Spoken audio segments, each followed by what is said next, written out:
Imagine a soundscape that wraps you in a cool, detached atmosphere, a musical journey through introspection and stark beauty.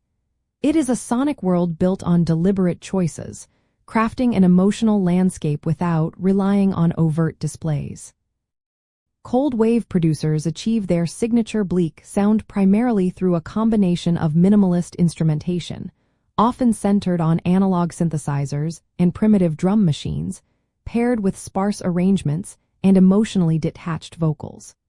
The emphasis is on atmosphere and texture rather than complex melodies or conventional song structures. The core mechanism behind this bleakness lies in several key production philosophies and sonic choices. Firstly, the use of early electronic instruments, particularly monophonic or polyphonic analog synthesizers from the late 1970s and early 1980s, inherently provides a raw and often cold tonality. These synths produce sounds that can be sharp, metallic, or deeply resonant, yet lack the warmth and organic complexity of traditional acoustic instruments. Secondly, simple, often repetitive rhythmic patterns from drum machines like the Roland TR-606 or 808 contribute to a mechanical, almost trance-like feel, further enhancing the sense of detachment. Minimalist arrangements avoid clutter, leaving space for reverb and delay effects to create cavernous, echoing soundscapes that evoke desolation and isolation.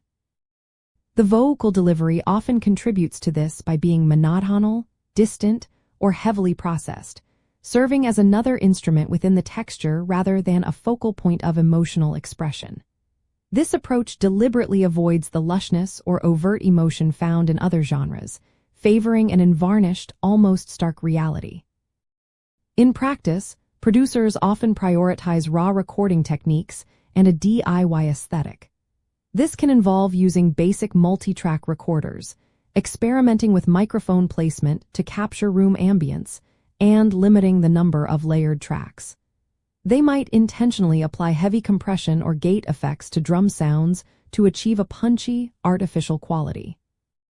Furthermore, the selection of specific synth patches, favoring those with limited sustain or unusual timbres, plays a crucial role in building the desired texture. The deliberate choice to not polish every element, but rather embrace imperfections and a lo-fi sensibility, directly contributes to the stark and unsettling mood. A key insider detail in achieving this specific sonic mood is the meticulous application of subtle textural elements. This includes using white noise or short, percussive synth stabs that act almost as environmental sounds, providing an underlying tension without drawing direct attention. Another technique involves asynchronous layering, where different musical phrases or rhythmic patterns are deliberately offset, creating a subtle disquiet or a feeling of things not quite aligning. This contrasts with the more synchronized and harmonious layering found in many other electronic genres, ensuring the sound remains just slightly off-kilter, reinforcing the bleak and introspective feel. Ultimately, cold wave producers master the art of creating vast emotional resonance through restraint and intentional sonic sparseness. By carefully selecting analog instruments, employing rudimentary rhythmic machines, embracing raw production, and focusing on textural depth, they forge a unique sound that is both emotionally profound and distinctly bleak. This thoughtful construction of sound allows listeners to immerse themselves in contemplative and atmospheric sonic journeys, exploring depths of emotion often left unsaid.